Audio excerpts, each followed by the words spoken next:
الآن ينضم إلينا الزميل محمد وضحى الصحفي الرياضي في الشرق للأخبار للحديث أكثر. أهلا بك معنا محمد. نيمار إلى الهلال إذن رسميا، كيف تمت الصفقة محمد وماذا بعد؟ مساء الخير لك هدير وللسادة المشاهدين. أكيد صفقة نيمار هي حدث اليوم في الكرة العالمية. نيمار دا سيلفا هو واحد من أهم اللاعبين في عالم كرة القدم خلال العشر سنوات الماضية. صفقة كبيرة جدا بالنسبة للزعيم الهلالي. بالمناسبة الهلال تقريبا تفوق على نادي أرسنال في الإنفاق المالي على الميركاتو في هذا الصيف، ليكون تقريبا أكثر من دفع أموالا بخصوص جلب اللاعبين. أيضا نيمار قدومه إلى الدوري السعودي هو تكملة لهذه السلسلة من سلسلة جلب النجوم الكبار إلى الكرة السعودية. شاهدنا منذ قدوم كريستيانو رونالدو والنجوم يتوافدون على الدوري السعودي، كان آخرهم رياض محرز، ساديو ماني، بالإضافة إلى نجوم آخرين. اليوم صفقة نيمار بكل تأكيد هذه تصنع الحدث، لأنه نجم من العيار الثقيل، حتى وإن لم يكن ربما تقريبا في الموسم الماضي ربما أصيب في بعض المباريات، ولكن يبقى دائما من نجوم الفئة الأولى في عالم كرة القدم. محمد، الصحف السعودية تحدثت عن تفاصيل مالية لعقد نيمار. صحيح. ما أبرز ما جاء فيها؟ صحيح، صحيفة الرياضية السعودية تحدثت عن قيمة الصفقة. قيمة الصفقة وصلت تقريبا إلى 290 مليون يورو. 90 مليون يورو ستذهب إلى نادي باريس سان جيرمان بحسب الصحيفة.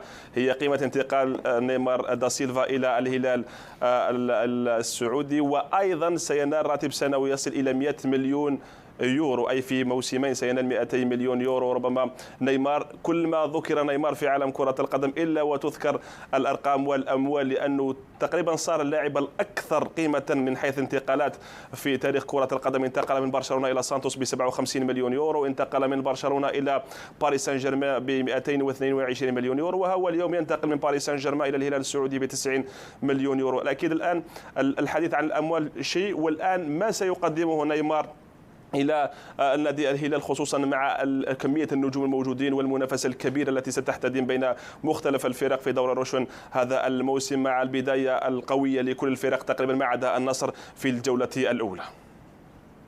هل هنالك صفقات أخرى منتظرة محمد من بقية الأندية السعودية؟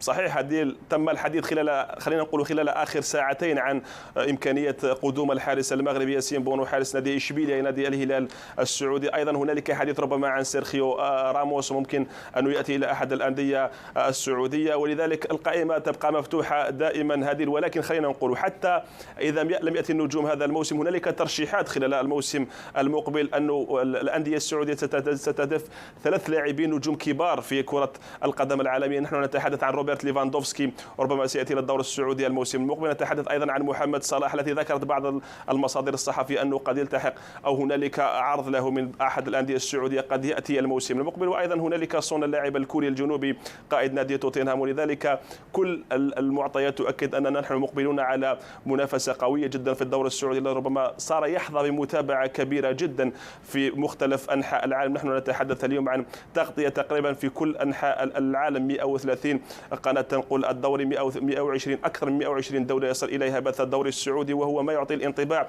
على أنه هذا الدوري سيقتحم بالفعل منصة الخمسة الكبار، 5 دوريات الكبار في عالم كرة القدم خلال الفترة المقبلة.